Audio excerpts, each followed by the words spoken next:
Hey guys, Assalamualaikum. It's me Nina and welcome back to Nina Story. Korang pernah tak dengar perkataan reinkarnasi? Reinkarnasi ni sebenarnya adalah satu kepercayaan bahawa orang yang meninggal boleh lahir semula. Tak kisahlah lahir dalam rupa bentuk manusia balik ataupun dalam rupa bentuk kehidupan yang lain. Tapi kan korang pernah dengar tak kejadian yang sama terjadi 2 kali? Okey, cerita ni pasal tentang 2 orang perempuan yang mati dibunuh pada usia yang sama, hari yang sama dan cara mati diorang pun sama. Tapi diorang ni cuma berbeza zaman. Si pelaku yang buat benda ni pun nama sama juga guys. Boleh dikatakan di antara kes ni macam tak ada perbezaan langsung, hampir sama. Sebab itulah kes ni dikatakan sejarah berulang kembali. Cuma yang bezanya kes ni terpisah di antara tahun yang berbeza, iaitu terpisah selama 157 tahun. Lepas tu kedua-dua suspek dalam kes ni dibebaskan dan kes ni juga tak pernah selesai sampai sekarang. Jadi sebelum Nina mulakan cerita ni, apa kata korang subscribe dulu di bawah kalau korang belum lagi subscribe channel Nina. And so without wasting any time, let's get started.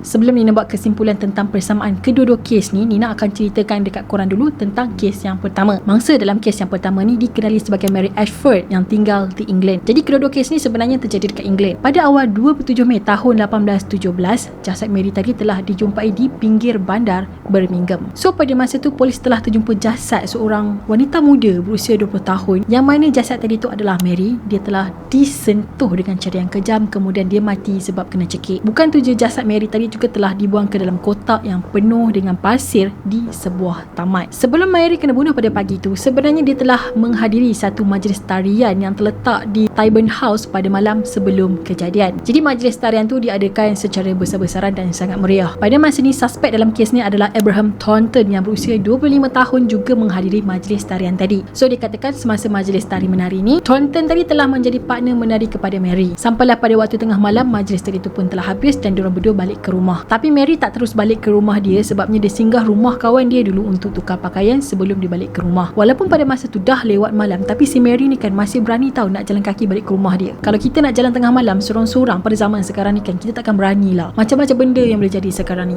Tapi Mary ni memang berani ambil risiko, dan itulah yang membuatkan nyawa dia melayang. Dikatakan pada malam di balik jalan kaki sorang-sorang ke rumah dia tu kan, ada sekumpulan lelaki yang menjadi saksi dalam kes ni nampak Mary berjalan sebelum jasad dia dijumpai pada esok paginya. Diorang cakap pada masa tu dalam pukul 4 pagi, diorang ni tengah lepak-lepak, gelak-gelak, sembang semua, dan diorang ni ternampak Mary tengah jalan seorang diri dalam gelap. Tapi diorang cakap pada masa tu tak ada apa-apa yang mencurigakan dan diorang pun buatlah hal diorang. Tup-tup, esok tu kecoh pasal perempuan yang diorang nampak pagi tadi dah pun meninggal dijumpai dekat taman. Disebabkan Thornton tadi adalah orang terakhir bersama dengan Mary, jadi dia pun dipanggil oleh polis. Bagi polis, dia adalah orang yang paling penting dalam kes ni. So masa dia kena datang dekat balai tu kan, dia memang terkejut gila sebab dia tak sangka yang dia akan jadi suspek dalam kes ni. Thornton ni juga mengaku yang dia dengan Mary sempat melakukan hubungan badan pada malam kejadian. Tapi bukannya dia paksa Mary, diorang buat suka sama suka. Lagipun dia kata lepas dia berjumpa dengan Mary, Mary balik dalam keadaan yang sihat. So dia macam tak boleh terima lah kenapa dia tiba-tiba jadi suspek polis pula. Kalau ikut cerita si Thornton ni, dia kata dia lah yang menghantar Mary ke rumah kawan baik Mary yang bernama Hannah. Lagipun Hannah memang tengah tunggu Mary untuk datang ke rumah dia dalam keadaan yang selamat. Hasil siasatan polis telah terjumpa lumpur berdekatan dengan jasad Mary dan sepadan dengan lumpur yang ada pada tapak kasut Thornton. So sebab bukti lumpur ni lah, diorang percaya yang Thornton ni adalah suspek utama dan dia lah yang buat semua ni. Walaupun polis dah jumpa bukti, tapi pihak mahkamah tak setuju. Sebabnya mahkamah kata yang polis ni kurang bukti nak tuduh Thornton yang buat. Selama 6 minit perbicaraan, akhirnya mahkamah telah menetapkan dan mengesahkan yang Thornton tak bersalah. So abang kepada Mary yang bernama William ni memang tak puas hatilah dengan keputusan pihak mahkamah. Jadi William ni cuba nak buat sesuatu, macam mana nak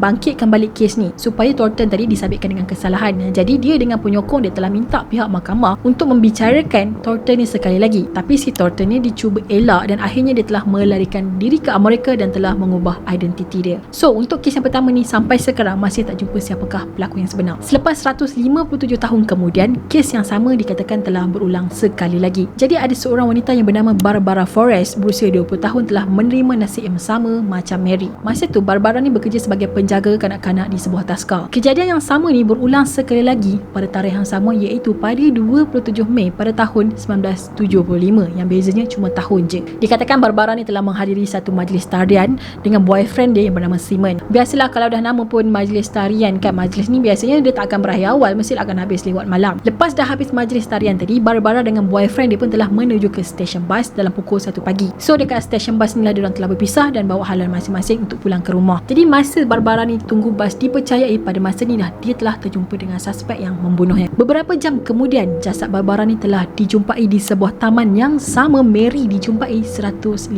tahun yang dulu. So hasil daripada bedah siasat tadi menunjukkan yang Barbara ni telah disentuh dan dia pun mati disebabkan dicekik oleh suspek. So macam biasalah, polis pun menjalankanlah siasatan untuk mengetahui apa yang terjadi sebenarnya, dan diorang pun interviewlah kawan baik Barbara, dan kawan baik Barbara ni cakap ada seorang lelaki yang bernama Michael Ian Thornton bekerja di tempat sama Barbara kerja. So polis pun targetlah Thornton ni pula, Thornton yang kedua ni. Masa diorang pergi jumpa Thornton dekat rumah dia, diorang ternampak ada satu seluar ni yang terkena percikan darah, tapi seluar tu seolah-olah macam ditutup, ataupun si Thornton ni cuba nak cover seluar tu supaya polis tak nampak. Bila polis tanya dia macam mana boleh ada percikan darah dekat seluar ni, Thornton tak boleh nak jawab. Tapi dia cakap pada malam kejadian tu dia tak keluar rumah, dia ada dekat rumah, dan mak dia pun cakap benda yang sama dan sokong kenyataan anak dia. Walaupun polis tak dapat bukti yang kukuh untuk dakwa Thornton, tapi dia berjaya dibawa juga ke mahkamah untuk dibicarakan. So sampel darah yang diorang jumpa dekat seluar Thornton tu kan, diorang buat analisis tau, tapi tak tahulah macam mana keputusan yang keluar tu macam tak dapat dibuktikan. Tak tahulah apa masalah dia. Akhirnya Thornton pun dibebaskanlah sebab dia dikatakan tak bersalah dalam kes ni. Jadi kakak Barbara ni bila tahu si Thornton ni terlepas, memanglah dia tak puas hati, dia marah sangat. Sampailah pada tahun 2012, walaupun kes ni dah terjadi dah lama dah, family Barbara sebenarnya tak pernah give up dengan kes ni, dan diorang tuntut supaya kes ni dikaji balik selepas ada kemajuan dalam teknologi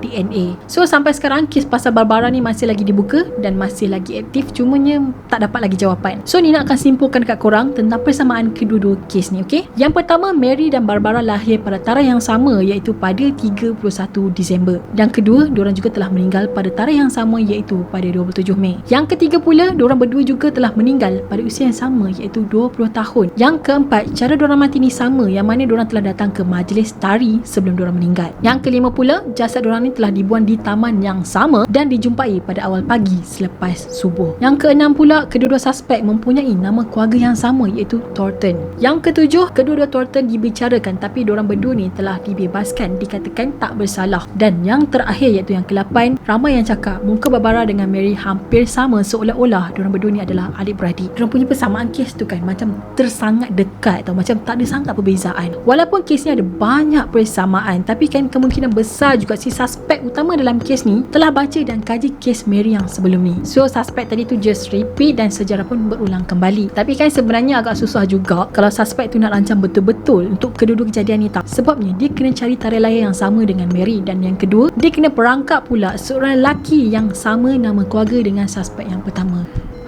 Tak tahulah sama ada yang betul-betul nama Thornton tu adalah suspek utama, ataupun diorang ni just orang kata apa, jadi kambing hitam dalam kes ni, dan sebenarnya sebalik diorang ni ada mastermind yang merancang. Kalau betul-betul ada orang rancang memang gila, tapi kalau kebetulan pun macam tak tahulah kan, macam takdir sangat. Okay guys, Nina nak tahu pendapat korang tentang kes ni. Kalau korang ada teori sendiri, korang boleh komen dekat bawah sebab Nina nak baca. Jadi itu sajalah perkongsian Nina untuk hari ni. Nina harap korang suka. Yang belum lagi subscribe channel Nina, korang boleh subscribe di bawah sebagai tanda korang support channel ni. Dan jangan lupa juga untuk turn on notification dan follow Nina di Instagram. Kita akan jumpa lagi next video. Bye bye. Assalamualaikum.